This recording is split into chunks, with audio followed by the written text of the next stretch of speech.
Ассаламу алейкум туғандар, қандайсыздар? Сіздер менен Базар Хабар YouTube канал туғандар. Сіздерге бүгін шул жылқы сатуға шықты туғандар. Жылқы сүйүүчүлөр, сіздерге өтө жакшы порода жылқы сатуға шықты туғандар. Біз барын ээсинен сурап, билип, бар жагын көрсөтүп беребиз. Сіздер биз менен болуп, бир лайк кнопкаңыздар басып туруңуздар аябастан. Биз экен сурайбыз. Салам алейкум ака. Ака, бул жылқы Қанша жашы қанша болды ака, бұның жашын айтып қойсызбы? Жашы 2 асы. Пародасы қандай ака бұның? Пародасы мен құнанымды алдым эле.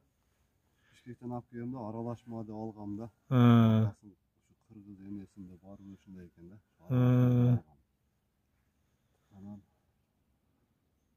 мен билгеним ошо да, анан точно эмесин билбейм. Бир айдап көрүң ака, бир көргөн адамдар шу улагына башкасына кызыгат. Бе чабып көрүң ака. Мүмкүн көрүп турасыздар тугандар. Жакшы эле экен. Көргөнүңүздөрдөй тугандар. Бойлору да кыйла чоң ат экен.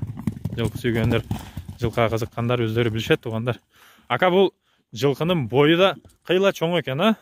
Boyu da 1.70 точно тугандар, 1.70 бар, 1.70'ten өйдө да болушу мүмкүн, үстү болушу мүмкүн.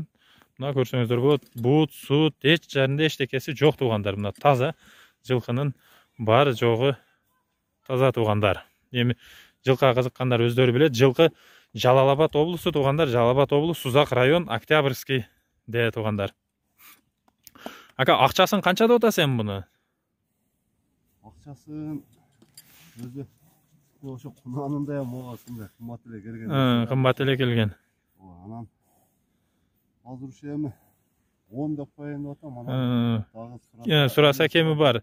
10 000 кем бар. Дагы айта кетчү нерсе тугандар, шул жылкын эле шул менен тең акасы дейт. Акасыны канчага сатылды дедиңиз ака? 85 000 долларга сатылды дейт. Бул жылкын тугандар атасы кыргыз жылкы, энеси аралашмай экен. Мына буттарынан бар жогунан көрсөңүздөр болот. Улак бар жогу жакшы топту жара турган жылкы. Эми номерин калтырабыз биз. 10 000 доллар кем бар дейт. Чалып, сурап эмете бересиздер тугандар.